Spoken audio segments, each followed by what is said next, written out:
তো বাড়িতে একবার এইভাবে মাশরুম রান্না করে খেয়ে দেখো, আর অন্য কিছু লাগবেই না। এক নিমেষেই এক থালা ভাত খেয়ে নেবে, অন্য কোনো আর তরকারি সবজিই লাগবে না। Welcome back to my channel. আমি রুলি আহমেদ বুলাকে অনেক অনেক স্বাগত। আশা করি যে যেখানে আছো খুব ভালো আছো। তো দেখো, আমি মাশরুমগুলো সুন্দর করে আগে থেকে ভিজিয়ে রেখেছিলাম। 1 ঘন্টা ভিজানোর পরে সুন্দর করে ধুয়ে নিয়েছি, গরম জল দিয়েও ধুয়ে নিয়েছি। তারপরে আমি সুন্দর করে এগুলো কেটে নিচ্ছি ছোট ছোট করে। আর কে কে এইভাবে রান্না করো প্লিজ কমেন্ট করে জানাবে। তো আমার সুন্দর করে দেখো কাটাও হয়ে গেছে অনেকগুলো, মানে এখানে 250 গ্রাম না, 100-150 গ্রাম মতো আছে। এটা তো খুব হালকা হয়। তো যাই হোক, তো চলো দেখো, আমি গোটা গোটা করে কটা আলু কেটে নিয়েছি। আলু তো দিতেই হবে। আর ওদিকে জিরে নিয়েছি কিছুটা, আর একটা টমেটো কেটে নিয়েছি, পরিমাণ মতো আদা দিয়েছি, পরিমাণ মতো রসুন, পরিমাণ মতো পেঁয়াজ, আর পরিমাণ মতো মিরচা মানে লঙ্কা দিয়েছি। এইগুলোকে আমি টমেটো বাদে ওইগুলোকে আমি মিক্সার করে নেব। তো দেখো, আমি সব মিক্সার বাটিতে দিয়ে দিলাম।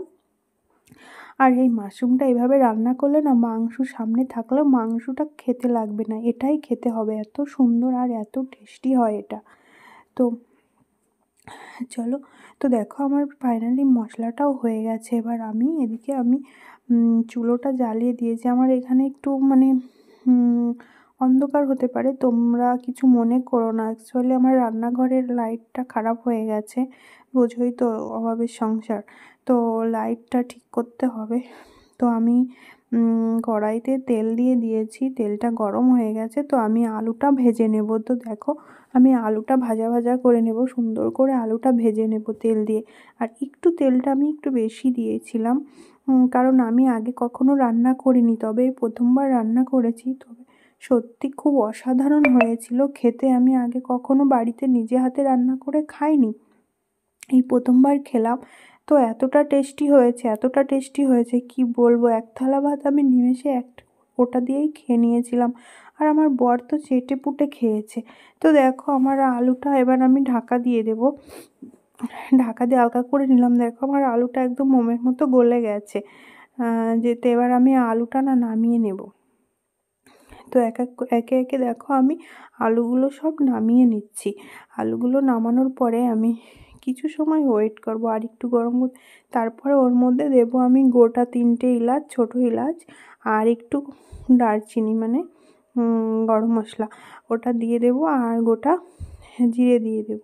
ওই দেখো, ওটা দিয়ে আমি একটু নাড়াচাড়া করে নিলাম।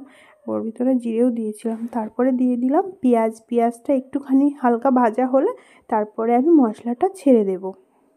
তো পেঁয়াজটা আমি ভালো করে দিয়ে হালকা একটু লবণ দিয়ে দিয়েছি। হয়তো বা তোমরা দেখতে পাওনি, বা হয়তো ক্যামেরা অফ ছিল সেই কারণে। না, এই যে এবার লবণটা দিলাম। যেহেতু ভয়েসটা আমি পরে দিচ্ছি, তো পেঁয়াজটা আমার লবণটা দিলে না গলে যাবে তাড়াতাড়ি করে।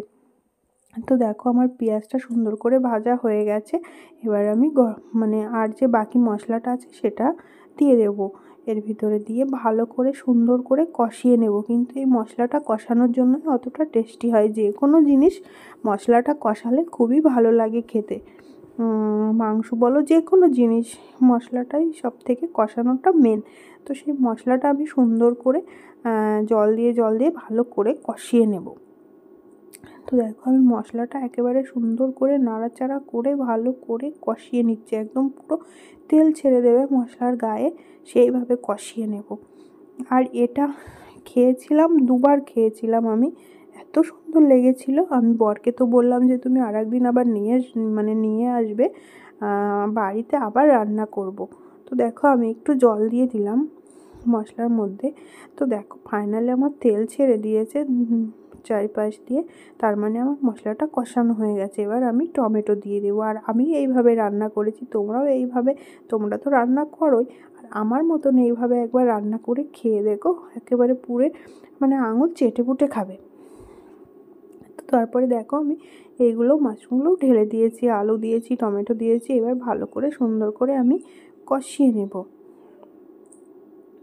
তো কষিয়ে নিয়ে না, এবার আমি একটু ঢাকা দেব। ঢাকা দিয়ে আমি হালকা করে গ্যাসটা দিয়ে দেব, হালকা করে, তাহলে গলে যাবে। আলু তো গলেই গেছে আগে থেকে। তো আমি এবার ঢাকাটা খুলে নেব। দেখো মাশরুমটা কিন্তু গলে গেছে। এবার হালকা হালকা করে আমি ভেজে নেব, সুন্দর করে আস্তে আস্তে করে ভেজে নেব আর কষিয়েও নেব। দেখো আমার চারিপাশ দিয়ে কিন্তু তেল ছেড়ে দিচ্ছে, তার মানে এটা আমার কিন্তু কষানো হয়ে গেছে। তবুও আমি সুন্দর করে আবার ভালো করে কষিয়ে নেব। এখনও একটু কাঁচা কাঁচা আছে, তেল পুরোটা এখনও কিন্তু ছাড়েনি। তো দেখো এবার কিন্তু আমার পুরোটা তেল ছেড়ে দিয়েছে চারিপাশ দিয়ে। তো এবার আমি কি করব, জল দিয়ে দেব, পরিমাণ মতো জল দিয়ে দেব। তো এটা কিন্তু আমি গরম জল দিয়েছিলাম, সাথে সাথেই ফুটে গেছে, ওই জন্য তো গরম জল দিয়েছিলাম। তো গরম জলে একটুখানি আমি ঢাকা দিয়ে দেব। আর আমি কিন্তু এখানে কোনো গুঁড়ো মশলা দিইনি, না জিরের গুঁড়ো দিয়েছি না ধনে গুঁড়ো দিয়েছি, আমি কোনো গুঁড়ো মশলা এখানে দেইনি। আমি এখানে একটু গোটা গরম মশলা বেটে রেখেছি, আমি সেটাই ব্যবহার করব। আর কালারটা না খুব অসাধারণ এসেছিলো, খুব সুন্দর এসেছিলো। এই দেখো, তো জল দেওয়ার পরে এই দেখো আমার হয়ে গেছে প্রায়। এবার আমি গরম মশলাটা দিয়ে দেবো। তো কে কে এটা খাও প্লিজ কমেন্ট করে জানিও। অনেকে আবার এটা খায় না, আমি কিন্তু খাই।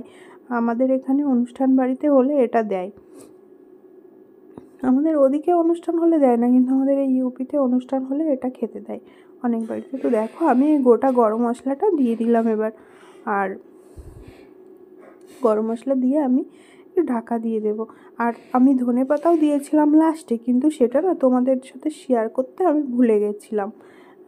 সেটা আমার একদম মানে মাথায় ছিল না, ক্যামেরা তখন অফ করে দিয়েছিলাম। তো যাই হোক, তোমরা মেনে নিও আর সেটাও একবার করো। তো ফাইনাল লুকটা তোমাদের সাথে শেয়ার করব। আর আজকের এই ছোট্ট ভিডিওটা, রেসিপিটা তোমাদের কেমন লাগলো অবশ্যই কমেন্ট করে জানাবে। তো দেখো ফাইনাল কালারটা কেমন এসেছে, ধনেপাতাও ছড়িয়ে দিয়েছি, খুব ভালো লেগেছিলো খেতে, অসাধারণ লাগে। তোমরাও একবার এইভাবে ট্রাই করো, ভালো লাগলে লাইক কমেন্ট শেয়ার করো। আজকের মতো বিদায় নিচ্ছি, টাটা।